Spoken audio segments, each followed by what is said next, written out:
నమస్తే. నేను మీ కుప్ప పద్మిని. ఇన్నాళ్ళు మీ సపోర్ట్‌ని నాకందిస్తూ, మీ ప్రేమని నాకందిస్తున్న ప్రతి ఒక్కరికి కృతజ్ఞతలు.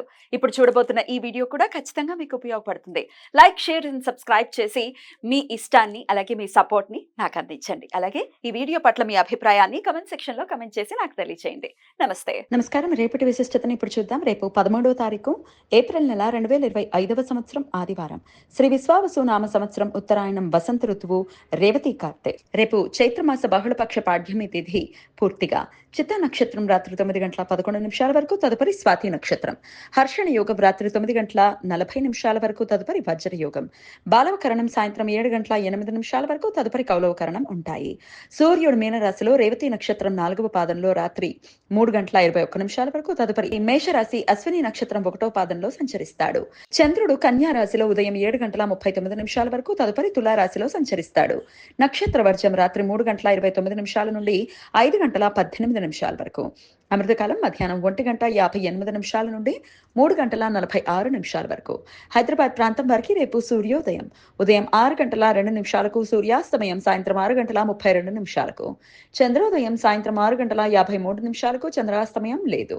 అభిజిత్ ముహూర్తం పగలు 11:52 నుండి మధ్యాహ్నం 12:42 వరకు. దుర్ముహూర్తం సాయంత్రం 4:32 నుండి 5:42 వరకు. రాహుకాలం సాయంత్రం 4:58 నుండి 6:22 వరకు. గుళిక కాలం మధ్యాహ్నం 3:24 నుండి సాయంత్రం 4:58 వరకు. యమగండం మధ్యాహ్నం 12:17 నుండి 1:51 వరకు. దక్షిణ భారతదేశంలో రేపటి నుండి చైత్రమాస బహుళ పక్షాలు ప్రారంభమవుతాయి. రేపు ఇష్టి. వైష్ణవులు ఇవాళ అన్వాధానం రోజు ఉపవాసం ఉండి రేపు యజ్ఞం చేస్తారు.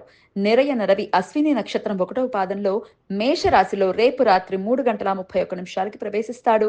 అప్పటి నుండి అశ్విని కార్తె ప్రారంభమవుతుంది. ఏకార్కల దోషం రేపు రాత్రి 3:21 నుండి ఎల్లుండి రాత్రి 10:39 వరకు ఉంటుంది.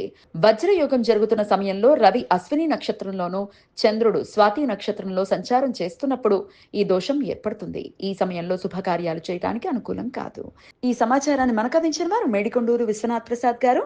ఆయనకు కృతజ్ఞతలను తెలియజేస్తూ నారాయణ స్మరణతో సమస్త సన్మంగళాని భవంతు. నమస్కారం.